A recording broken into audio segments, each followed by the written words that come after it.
April 1945. 6 long years of war have brought Europe to the edge of collapse. On the banks of the Oder River in eastern Germany, the Red Army gathers in overwhelming force. Berlin, the Nazi capital, the heart of Hitler's Reich, the bunker where the dictator hides, is only 60 kilometers away. Yet, the Nazi Party and the Wehrmacht are determined to fight to the bitter end in the final, desperate struggle of World War II in Europe, the Battle of Berlin.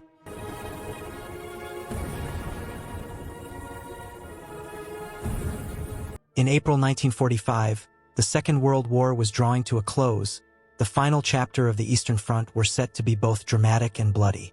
The German army, once on the offensive at Moscow's gates, is now scrambling to prepare for the Soviet juggernaut that looms over Berlin. Red Army units first reached the Oder in January, but logistical hurdles and the need to secure the flanks delay the final assault. Commanders initially planned for a May offensive, but Stalin, anxious that the Western Allies might reach Berlin first, demands the attack be launched weeks earlier. Despite assurances from Allied Commander Dwight Eisenhower that the Allies will not advance on Berlin, Stalin trusts no one but his own strategy. The Soviet plan is precise and formidable. 3 fronts or army groups will converge on the city. Marshal Georgy Zhukov's First Belarusian Front will smash through the Seelow Heights and drive straight into Berlin along the main east-west artery. Marshal Ivan Konev's First Ukrainian Front will circle the city from the south, though not necessarily enter it. Marshal Konstantin Rokossovsky's Second Belarusian Front will strike a few days later to secure Zhukov's northern flank. In preparation, the Red Army amasses a staggering force to take the lair of the fascist beast, as Soviet propaganda calls it, 2.5 million men, including 150,000 Poles, 6,000 tanks and self-propelled guns, 40,000 artillery pieces, and 7,500 aircraft. These soldiers are battle-hardened but weary, their strength tempered by years of relentless combat and rushed mobilization.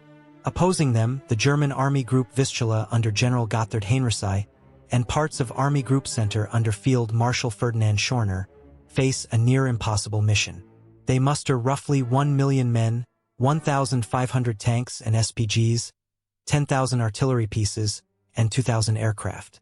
While some units, like Waffen-SS divisions and panzer formations, retain skill and cohesion, much of the force is poorly trained, understrength, or makeshift Volkssturm militia composed of elderly men and teenage boys.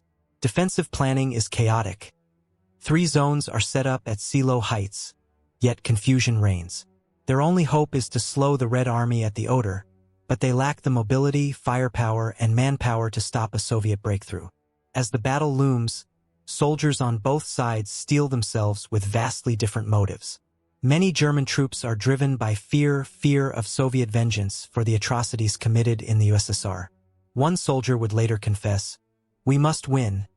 If they defeat us, even a fraction of what we have done in the East will be paid back, and there won't be a single German left in weeks." Others fight out of loyalty to their comrades, clinging to rumors of miraculous wonder weapons or hope of an alliance with the Western Allies. The constant threat of the ruthless military police, the Kettenhund, adds another layer of coercion. Soviet soldiers, too, fight under a mix of motivations. Some are fueled by revenge for the devastation Germany brought to their homeland, echoing the words of Red Army propaganda. They have sown the wind, now they will reap the whirlwind.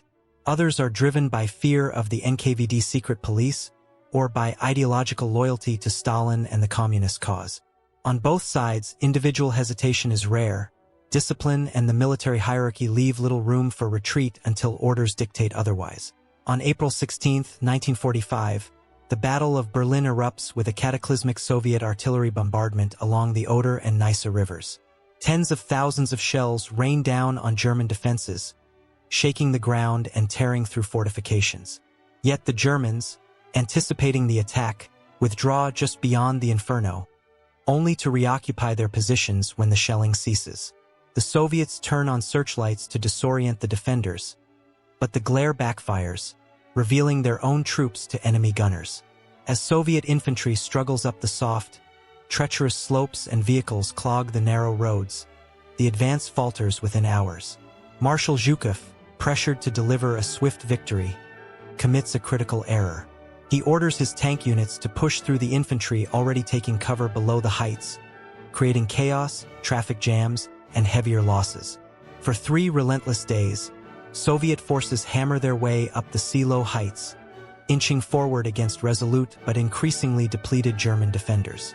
Amid the chaos, the battle becomes intensely personal. Sergeant Goglitz, commanding a T-34 tank, experiences the violence firsthand. One soldier eventually came forward to confess. "A terrifying hit shook our tank. A German shell struck the right turret, but it only grazed the armor. Loader Tkachenko was deafened. On the left, I saw 2 Germans armed with Panzerfausts. I turned the tank, gained speed, and crushed them under the treads."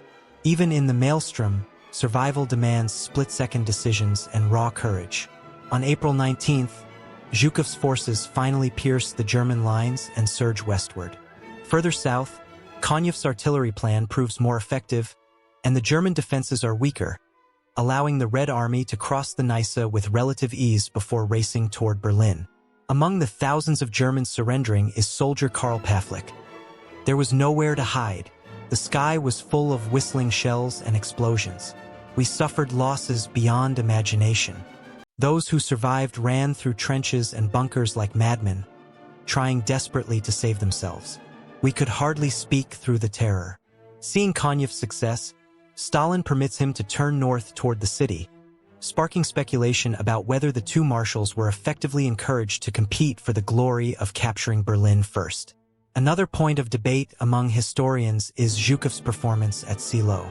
Some argue he needlessly sacrificed thousands of men through tactical errors, while others stress that attacking a fortified position on high ground under political pressure made heavy casualties unavoidable. The battle for Seelow Heights alone cost the Soviets at least 33,000 lives and roughly 12,000 Germans. From April 20th, Hitler's birthday, the 2 main Soviet fronts push toward Berlin with the goal of encirclement. Progress is slowed by dense forests, swampy terrain, supply challenges, and pockets of stubborn German resistance, often armed with deadly Panzerfausts.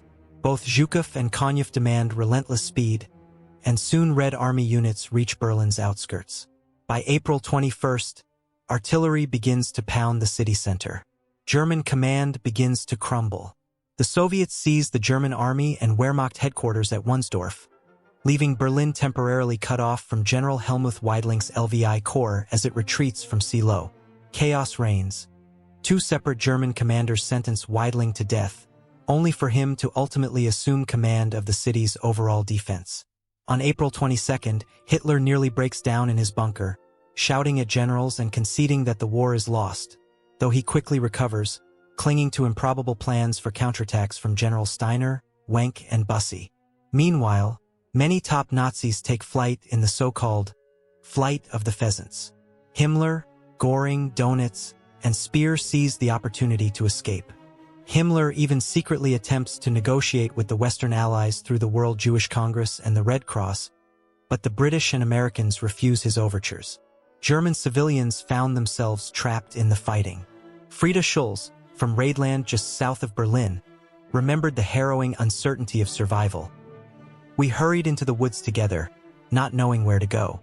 During the night, German soldiers passed us on their way west. We asked a local whether we should follow them, and he said, 'You must be tired of life.'" On April 24th, Soviet forces encircle parts of 2 German armies east of Berlin, forming what the Germans call the Halby Pocket, known to the Red Army as the Frankfurt-Guben Group. Between 80,000 and 200,000 men from the 9th and 4th Panzer Armies find themselves trapped in a tightening cauldron, with dwindling food and ammunition and constant attacks from the air. 9th Army Commander Theodor Bussy and General Wenck defy Hitler's orders to relieve Berlin, instead maneuvering toward each other in an attempt to save as many troops as possible, leaving civilians in the pocket and in the city to their grim fate. Inside the pocket, German units try to break westward, leading with the few armored vehicles that remain. Thousands of terrified civilians cram into the columns, often abandoning the wounded along the narrow forest roads, sometimes even running over them in the frantic rush to escape. By April 28th, roughly 25,000 Germans managed to slip through the overstretched Soviet lines south of Berlin, racing across 50 kilometers of enemy-held territory to link with Wenck's forces. Most, however, perish in the pocket, marking one of the bloodiest episodes of the Berlin operation. Meanwhile, on April 25th, the Red Army completes the encirclement of Berlin, meeting American forces on the Elbe at Torgau. As the battle rages, both armies continue committing atrocities on a massive scale. German officers from the SS, regular army, and military police execute thousands of their own soldiers for alleged cowardice. Looting becomes widespread, while German forces deliberately massacre Soviet and Italian prisoners of war, as well as forced laborers. Nazi officials also carry out a last wave of vengeance against anti-Nazi political prisoners. Not far from Berlin, concentration camps such as Sachsenhausen and the all-female Ravensbrück witness further horrors. SS guards force tens of thousands on death marches toward the Baltic Sea, shooting those who cannot keep pace and leaving countless others to die of exhaustion. Roads are littered with corpses, though the Soviets manage to liberate several hundred survivors abandoned along the way. Carmela Flock, a survivor of Ravensbrück, recalls the moment of liberation. A few weeks after we were freed, a Russian general visited our sick bay. He was polished, intelligent, and spoke Russian beautifully, which filled me with hope. An interpreter conveyed his words. He told us he was glad to bring news of freedom and promised that every effort would be made to restore our health and help us leave behind the horrors of fascism. We could not hold back tears, and neither could he. Yet the Red Army also perpetrated widespread atrocities, often with the tacit approval or encouragement of commanders. Liberated Soviet POWs were sometimes sent straight back into combat without proper care or preparation, leading to heavy casualties. Soldiers plundered homes and shops, sending goods to their families but keeping valuables like watches for themselves. German civilians were frequently murdered, but the most pervasive crime was sexual assault, an atrocity Stalin dismissively called a trifle. Scholars estimate that between 100,000 and 130,000 women were raped in Berlin, with roughly 10,000 driven to suicide as a result. Victims were not exclusively German. Many were forced laborers from across Eastern Europe, including some from the Soviet Union itself. A few perpetrators faced delayed trials in Soviet courts, but the majority went unpunished. Official Soviet and later Russian accounts largely deny the scope of these crimes, though an April 1945 report by Commissar Vladimir Semenov acknowledges the reality. Despite the War Council's orders regarding conduct toward Germans, there were still numerous cases of women being raped. The reasons for this violence varied. A desire to degrade a defeated enemy, peer pressure to display masculinity, lax military discipline, or a drive for revenge for the devastation and sexual violence inflicted by German troops in the Soviet Union. Many of the atrocities committed by both the Soviets and Germans unfold within the city itself, which from April 25th is completely encircled and under siege. Hitler clings to illusions of imminent counterattacks by armies no longer following his orders, but any hope of relief for Berlin is gone. German defenses are in worse shape than they were along the Oder just 10 days earlier. Makeshift barricades clog the streets, and the defenders place their last hopes on holding the railway ring encircling the city center. The city is divided into zones to organize resistance, with the best remaining troops, including foreign Waffen-SS units from Scandinavia, the Netherlands, and France, assigned to bolster the poorly trained Volkssturm, police, and improvised alarm battalions. The Red Army's primary target is the Central Z-Zone, home to most government offices, including Hitler's bunker. It also contains the burned-out, empty shell of the Reichstag, once the seat of German parliament and now a potent symbol of the Nazi regime in Soviet propaganda.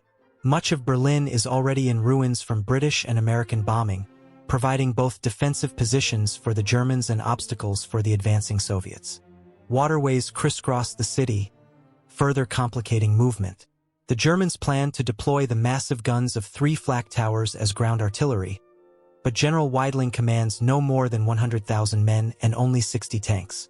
Meanwhile, the city still houses 2.7 million civilians, as authorities make no effort to evacuate them. Despite overwhelming Soviet numbers and firepower, capturing the heart of a sprawling, devastated metropolis like Berlin will not be simple. Red Army interpreter Elena Rzhevskaya recalls her first impression of the city. It was enormous, unfamiliar, Smoke from the fires blurred its edges, and the ruined city blocks gave it a ghostly look. Almost 6 years ago, this place had been the starting point of a criminal invasion of Europe, unparalleled in cruelty. Now the war had returned. Urban combat in Berlin demands a brutal kind of expertise, techniques General Vasily Zhukov had first mastered amid the shattered ruins of Stalingrad. Now those same tactics return. Small assault groups made up of infantry, sappers, flamethrower teams, light artillery, anti-tank crews, and mobile guns push forward in a grim rhythm of blasting, clearing, and infiltrating. Progress isn't measured in kilometers but in buildings, stairwells, and rooms. As the Red Army grinds closer to the central Z-zone, every bridge, train station, and canal becomes a battlefield. The struggle is intimate and savage. German soldier Helmut Altner experiences the razor's edge between life and death. Suddenly everything went quiet. Even the enemy rifle fire stopped. We lifted our heads over the lip of the trench, then dropped back immediately. A Russian tank loomed above us, a dark monster inhaling deeply before swallowing us whole. But then we froze. The hatch opened. A voice called out, "Don't shoot!" echoing oddly in the stillness. "Soldiers, it's useless. Do you want to die in the final hours of a war you have already lost?" The hatch shut. The engine thundered, and the beast rumbled away. Most encounters, however, end in carnage. For the civilians trapped in Berlin, the city becomes a nightmare made real. Those who can flee cram into the flak towers or descend into deep shelters beneath structures like the Anhalter train station. Inside, conditions are beyond miserable. Filth, fear, hunger, and suffocating crowds. Many never see daylight again. Officially, it's called a shelter. One of them said, "We called it a cave, an underworld, a catacomb of fear, a mass grave." In districts already seized by the Soviets, a different picture emerges. Red Army units hand out desperately needed food and work to restore water service to halt disease before it spreads. Meanwhile, the powerful forces of Konev and Zhukov converge, though their meeting is marred by tragic bouts of friendly fire. Soon after, Konev's troops are pulled out and redirected south. If a race to the Reichstag ever existed, Zhukov is the one who wins it, and his formations now push straight into the heart of the Z-zone. As Soviet troops reach the heart of Berlin, they launch a fierce assault on the Reichstag. What follows is a brutal, almost senseless 3-day battle, waged largely for symbolism. The chance to raise the red banner over the building before May 1st, International Workers' Day. The cost in Soviet lives is enormous. Down below, in the bunker, Hitler clings to fantasies of last-minute salvation. He demands updates about imaginary offensives led by Steiner and Wenck, forces that no longer exist or have ceased following his commands. In these final hours, he marries Eva Braun. Soon after, both take their own lives. All later rumors of an escape to Argentina have no credible basis. The reaction among German civilians and soldiers is one of disbelief and bitterness. Journalist Margaret Bovary notes that those who trusted Hitler's faith in victory never understood that he had already given up on them. With Hitler gone, Admiral Karl Donitz becomes the new head of state from his base in Flensburg. Goebbels assumes the role of chancellor in Berlin and tries, unsuccessfully, to negotiate with Soviet commanders on May 1st. When talks collapse, he and his wife kill themselves and their children, acts mirrored by thousands of others who choose suicide rather than surrender. At the same time, scattered German units attempt to break out of the encircled city with the help of remaining SS formations. Tank commander George Deers describes the chaos. Columns racing toward Nauen and Oranienburg under relentless Soviet fire. Wounded men pleading for a quick death when they cannot be moved. Ambulance trucks torn apart with their patients still inside, clinging to life and screaming. Deers survives, though he remains loyal to Nazi ideology. Traudl Junge, one of Hitler's secretaries, also escapes and later writes the memoir that inspired the film Downfall. Many others, including Martin Bormann, are killed during their escape attempts. On May 2, 1945, General Weidling finally surrenders Berlin and the shattered remnants of his forces to the Red Army. The outcome of the Berlin operation was never truly in doubt, but the Soviet victory comes at an immense price. The The Red Army loses at least 80,000 men in just over 2 weeks. German casualties, soldiers and civilians, may total more than 100,000, with tens of thousands more dead among the population. With Hitler dead and Soviet flags flying over Berlin, Germany's capitulation becomes inevitable. 1 week later, on May 8th to 9th, the Second World War in Europe formally ends. In the aftermath, the Soviets erect large memorials across the city, both tributes to their fallen and reminders to the later Western occupiers during the Cold War of who seized the German capital. For the USSR, this is the triumphant conclusion of the Great Patriotic War. For freed prisoners, forced laborers, and concentration camp survivors, it marks the end of the nightmare. For ordinary Germans, it begins a long, uneasy period of foreign occupation that will reshape their lives for the next 45 years. As the last shots faded, the war in Europe reached its end. What remained was a devastated city and a fragile hope for a new beginning.